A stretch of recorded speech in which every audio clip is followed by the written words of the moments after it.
ભારત માતા કે આપણી એક કહેવત છે કે કૂવામાં હોય તો હવેડામાં આવે. એમાં બધું રેડી હતું તો આપણો હવેડો તૂટેલો હતો. કૂવામાં પાણી હતું પણ આપણો ધોરાજીનો હવેડો તૂટેલો હતો. પંચાયત થી પાર્લામેન્ટ સુધી બધે ભાજપની સરકાર હોય અને અહીંયા એક આપણે કોંગ્રેસ આવી તો અમે શું કરીએ? આઈજા આ ચૂંટણી શેના માટેની છે કે તમારો અવાજ છે ને એક બેનને જે પાણીની વ્યથા હોય ને એ 100 મત દેવરાવે ને ધોરાજીમાં પાણી જોઈશે. એટલે ભાજપની સરકાર ઠેઠ ભાદર ડેમ ભરી શકતી હોય, ધોરાજી નળમાં પાણી ન આવે. પણ તમારે ત્યાં જ ખાટલે ખોય તો ભાજપ વાળા શું કરે? કોંગ્રેસની સરકાર તમારા ગામમાં હતી તો ભાજપ વાળા શું કરે? તમે મને એટલું કહો કે ધોરાજી કરતા ગોંડલ મોટું કે નાનું? મોટું ને તો ગોંડલમાં એકાત્રા પાણી આવતો ધોરાજી ન આવે. તો એનો જવાબ કોંગ્રેસ વાળાને આ ચૂંટણી રૂપી દેવા માટે આ ચૂંટણી આવી કે આખા ગુજરાતમાં પાણી એકાત્ર આવે, ધોરાજી તમે કેમ નથી દીધો એની સજા દેવા માટે ચૂંટણી છે. તમે કયો બેનો કે કોંગ્રેસની સરકાર હતી, આ બધાય ડોહીમાં એ જોયેલી છે, તો ત્યારે ડોહીઓને હાંધા નોત બગડતા? ભાઈ ડોહીઓને તે હાંધા નોત બગડતા? કોંગ્રેસે કઈ હાંધો નાખ્યો? હાલો તમે મને કહો, કોંગ્રેસે કઈ હાંધો નાખ્યો?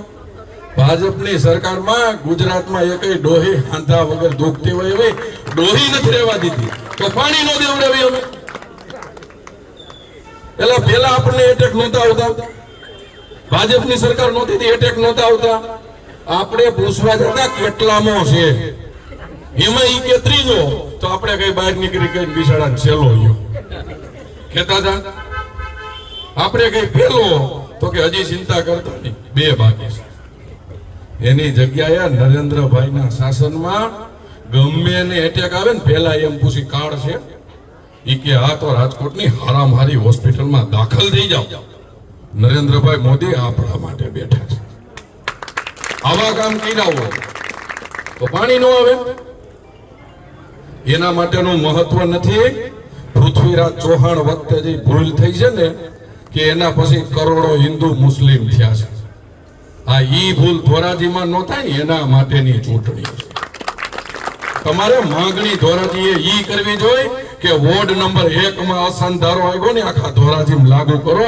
ઈ કહેવાની જરૂર છે. પાણી તો ભરી આવશે. આપણે બધા એ કહીશું ને તો સેફ રહેવું, નકર ઘીરે નહીં સેફ આવે. ખાલી વાટ જો, આ બધું થઈ જાય. આ બહેનોમાં એટલી શક્તિ છે કે હજી વાડીએથી પાણી ભરી આવે પણ ઘીરેથી રામજીભાઈ ફાંસા દરવા આવે ને એની ચૂંટણી છે. આપણે બધાય ભેગા મળી નરેન્દ્રભાઈના શાસનમાં જે વિકાસ થયો છે, અને વિકાસ કેને કહેવાય? આજ સિમેન્ટ રોડની પાણીની માંગણી એટલે કરી છે કે આપણી સરકાર પાસે પૈસા છે. જે કેશુબાપા મુખ્યમંત્રી બન્યા ને તે ગુજરાતનું બજેટ ઠામુકું 11,000 કરોડનું હતું. રૂપાલા સાહેબ વાત કરે કે અમે મંત્રી તરીકે, અમને મંત્રી તરીકે ખાલી 600 કરોડ રૂપિયા આવતા, એમાં આખા ગુજરાતની લાઈનો હાંધતા. એ 11,000 કરોડના બજેટથી નરેન્દ્રભાઈ બેઠા ને તે 14,000 કરોડનું બજેટ હતું. આપણે મોદીને એટલે પ્રેમ કરી છે કે ઈ મોદી સાહેબના ગુજરાતમાં ભૂપેન્દ્રભાઈનું ભારતીય જનતા પાર્ટીનું સરકારનું છેલ્લું બજેટ 3,42,000 કરોડ રૂપિયાનું થયું છે. એટલે આપણા ચોકમાં વિકાસની વાતો કરી શકીએ છીએ. તમે ખાલી કલ્પના કરો કે અહીંયા કોંગ્રેસ હતી ને તોય 200 કરોડના ખાતમુહૂર્તની તૈયારી થઈ ગઈ છે.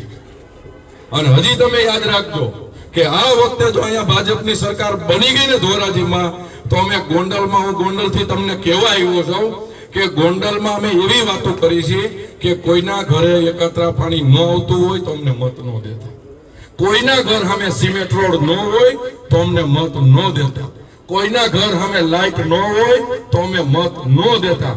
આવું કઈ અને 44 માંથી 44 બેઠક જીતી છે તો ધોરાજીમાં કામ પૂર્ણ ન થાય ભાઈ. આ મતદાન એના માટે કરવાનું છે કે વેમમાં ન રહેતા. ધોરાજી એવું સિટી છે કે વેમમાં ન રહેતા.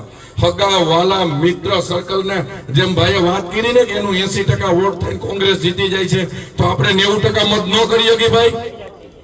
90% મત દ્યો. જો એક ભૂલ છે ને ધોરાજીની શકલ બદલી નાખે.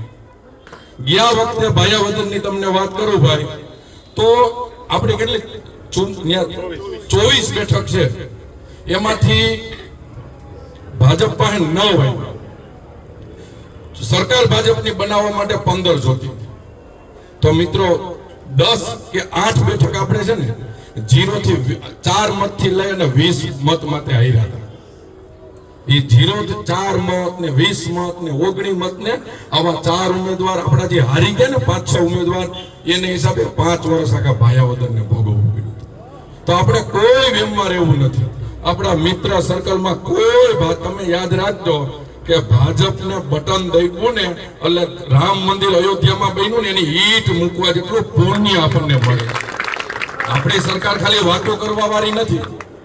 આપણા તો પહેલેથી આપણે જતી 2 સીટ આવતી હતી ને તેથી કહેતા હતા વહાં મંદિર હમ બનાએંગે જહાં રામ કા જન્મ હુઆ હોય ને બનાવ્યું. આપણે કહેતા હતા કે ધારા 370 આપણે ખતમ કરવી છે. એ આપણે ખતમ ધારા 370 કઈ લેવા દેવા નહોતી, પણ સરદાર વલ્લભભાઈ પટેલે અખંડ ભારત કર્યું ને, એમાં નહેરુની એક ભૂલની જે બાકી રહી ગયું હતું ને, એ મને તમને ભારતીય તરીકે ખૂંચતું હતું. એટલે એ ધારા 370 આપણે ખતમ કરી છે. તો રાષ્ટ્રહિતની વાત હોય, આપણે બધા ભારતીય છે, રાષ્ટ્રવાદી લોકો છે, તો કામય આપણે કરશું અને વિકાસય આપણે કરશું. પણ જેમ નારો દિલ્હીમાં હતો, મહારાષ્ટ્રમાં હતો ને કે એક હે તો સેફ હે, બટેંગે તો ભેગા રહેજો ભાઈ. ભારત માતા કી જય.